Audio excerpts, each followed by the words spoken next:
Nagsagawa ang Estados Unidos ng operasyong militar laban sa Mexico habang binabantaan din ang Venezuela. Matatag ang desisyon ni Donald Trump na simulan ang digmaan sa Latin America para tuluyang tapusin ang kalakalan ng droga. Sa pagkakataong ito, lumabas ang impormasyon na sinimulan na ng administrasyon ni Donald Trump ang detalyadong pagpaplano ng bagong misyon para magpadala ng mga sundalong Amerikano at mga tauhan ng intelihensya sa Mexico upang labanan ang mga drug cartel. Sinabi ng mga autoridad ng Mexico na ituturing nila ang aksyon ni Trump bilang kilos ng digmaan. Ngunit dapat ipaalala na noong Pebrero pa lang ng taong ito, isinama na ng kagawaran ng Estado ng Estados Unidos ang 6 na drug cartel ng Mexico, pati na rin ang Mara Salvatrucha, 13, at ang Venezuelanong gang na Tren de Aragua sa listahan ng mga banyagang teroristang organisasyon. Dahil dito, nagkaroon ng malaking kapangyarihan ang mga sundalong Amerikano sa operasyon sa mga bansang ito.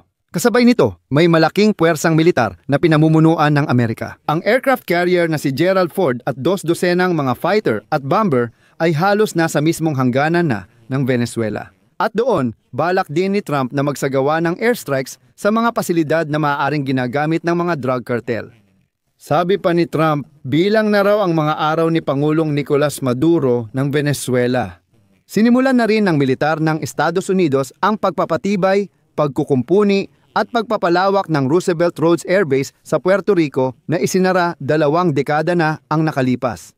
Maaaring patunay ito ng paghahanda sa pag-atake sa Venezuela.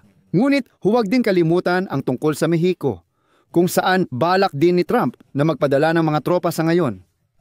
Ako si Alexi Pichi, tara't pag-usapan natin ang paksang ito ng sabay. Pero bago natin simulan ang episode na ito, hinihiling ko sa inyo na mag-subscribe sa channel na ito, mag-like at mag-iwan ng kahit anong komento ninyo.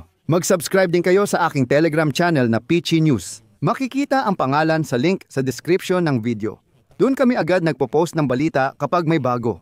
Mga kaibigan, kung nais nyong suportahan ang channel na ito sa YouTube, pwede kayong mag-donate gamit ang mga link at detalye sa video description. Nakasulat, suportahan ang channel ni Alexi Pichi.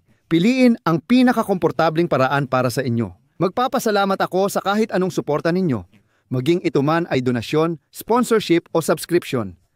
Ayon sa mga ulat mula sa mga source sa White House at maging sa Pentagon na binanggit ngayon ng National Broadcasting Company News, sinimulan na ng administrasyon ni Donald Trump ang detalyadong pagpaplano ng bagong misyon para magpadala ng mga tropang Amerikano at mga tauhan ng American Intelligence sa Mexico para labanan ang mga drug cartel. Ayon sa ulat, nagsimula na ang paunang yugto ng paghahanda para sa military mission na magsasama ng mga ground operation sa teritoryo ng Mexico.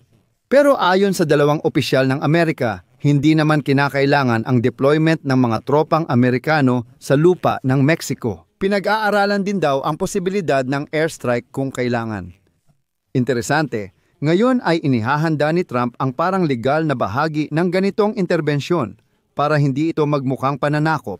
Partikular na, si V, ang karamihan sa Amerikanong sundalo mula sa pinagsamang command ng espesyal na operasyon ay kikilos sa ilalim ng pamumuno ng United States Intelligence, ibig sabihin ng Central Intelligence Agency. Parang hindi ito isang misyon ng militar, kundi isang misyon ng intelihensya, pero gamit ang hukbong sandatahan na pinapayagan ng espesyal na katayuan. Sa madaling sabi, kunwari laban lang ito sa drug cartel, kaya wala kang mapipintas. Ang paggamit ng puwersang Amerikano ng Estados Unidos para atakihin ang mga drug cartel sa Mexico ay magbubukas ng bagong front sa kampanyang militar ni Pangulong Donald Trump laban sa mga drug cartel sa kanlurang hemispero. Hanggang ngayon, nakatuon ang administrasyon ni Pangulong Donald Trump ng Estados Unidos sa Venezuela at umatake sa mga hinihinalang barko na nagdadala ng droga. Ngayon, pinapalawak na natin ito sa Mexico. At dito mahalagang tandaan na ang kasalukuyang planong misyon ay magiging paglayo mula sa mga naunang administrasyon ng Pangulo ng Estados Unidos na tahimik na nagpapadala ng tulong sa Mexico. Mga grupo mula sa CIA, militar at mga ahensya ng batas para suportahan ang lokal na pulisya at mga unit ng hukbo doon na lumalaban sa mga drug cartel, ngunit hindi para magsagawa ng direktang aksyon laban sa kanila.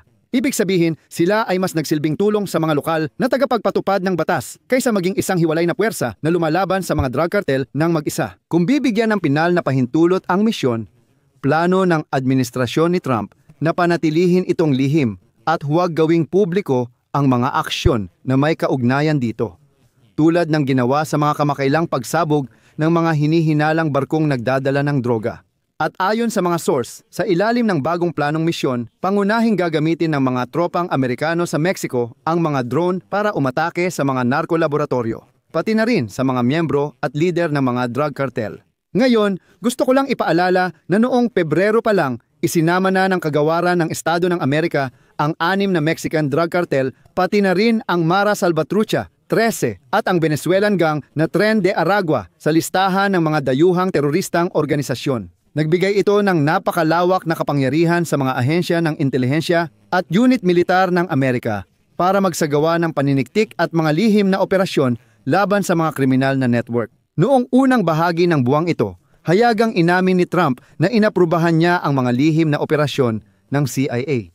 At sinabi rin niya na maaaring umatake ang kanyang administrasyon sa mga pasilidad ng mga drug cartel sa lupa. Ngunit hindi tulad ng sa Venezuela, ang misyon na binabalak sa Mexico ay hindi nakatuon sa pagpapabagsak ng pamahalaan ng bansang iyon. Unang lumabas ang pahayag ni Trump tungkol sa misyon ng militar sa Mexico noong Abril.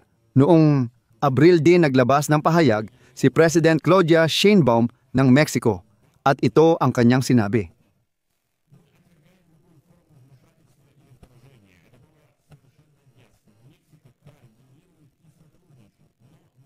Nagpahiwatig ang White House na mas gusto ng administrasyon ni Trump ang pakikipag-ugnayan sa pamahalaan ng Mexico sa anumang bagong misyon laban sa mga drug cartel. Gayunpaman, hindi isinasantabi ng mga opisyal ang posibilidad ng pagkilos kahit walang ganitong koordinasyon.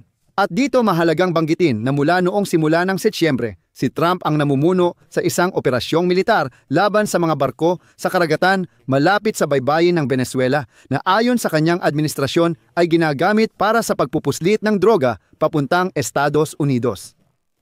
Ngayong araw, inanunsyo ng Pentagon na dahil sa 15 pag-atake sa 16 na barko sa Caribbean at Pasipiko, 64 ang nasawi kabilang ang Tren de Aragua mula Venezuela. Hindi ibinunyag ng mga opisyal ang pangalan at detalye ng mga nasawi. Bukod pa rito, wala pa ring ebidensya ang administrasyon ni Trump na sumusuporta sa kanilang pahayag tungkol sa mga barko, pasahero, kargamento, bilang ng nasawi, nasugatan o nakaligtas, at iba pa. Ibig sabihin, alam ng lahat na may mga pag-atake pero pagkatapos noon ay nababalutan na ng misteryo ang lahat. Ang atensyon ni Trump sa Venezuela ay hindi lang tungkol sa mga pag-atake sa mga pinaghihinalaang barko ng droga, kundi pati na rin sa presyur laban kay Presidente Nicolas Maduro. Inakusahan ng administrasyon ni Trump si Maduro na kasapi ng isang drug cartel at nag-alok ng gantimpalang $50 milyong para sa impormasyon na makakatulong sa kanyang pag-aresto. Pagdating naman sa Mexico, pinayagan na ni Pangulong Sheinbaum ang CIA na palawakin ang mga reconnaissance flight na sinimulan pa noong administrasyon ni Biden. Bukod pa rito, sa ilalim ng kanyang pamumuno, naglagay ang Mexico ng 10,000 sundalo sa hangganan ng United States, pinalaki ang dami ng nakumpiskang fentanyl, at nagpa-extradite sa United States ng 55 mataas na opisyal ng kartel. Ngunit ang pampublikong pahayag ni Trump ay nagbibigay ng dahilan para isipin na hindi pa rin kayang kontrolin ng pamahalaan ng Mexico ang sitwasyon sa mga kartel. At pagkatapos ay ilalahad nila ang sinabi ni Trump. Malaki ang aking paggalang sa Pangulo, isang babae na itinuturing kong natatangi. Siya ay isang napakatapang na babae, ngunit sa Mexico, mga kartel ang namumuno. Ngayon, maaaring ito ay nagpapahiwatig na sisimulan talaga ni Trump ang operasyon sa Mexico nang hindi isinusuko ang ideya ng digmaan sa Venezuela. At ngayon, hayagang sinabi ni Trump na bilang na ang mga araw ni Pangulong Nicolas Maduro ng Venezuela. Pero tungkol sa operasyon ng United States laban sa Venezuela, ikukwento ko ng mas detalyado sa susunod na episode. Kaya siguraduhin ninyong mag-subscribe sa channel na ito. Dito muna ako magtatapos. Mga kaibigan, isulat ninyo ang inyong opinyon at mga konklusyon sa mga komento sa ilalim ng episode na ito. Mag-subscribe kayo sa channel, pindutin ang kampanilya at huwag kalimutang mag-like. Iyon lang po. Mag-ingat. Paalam sa lahat.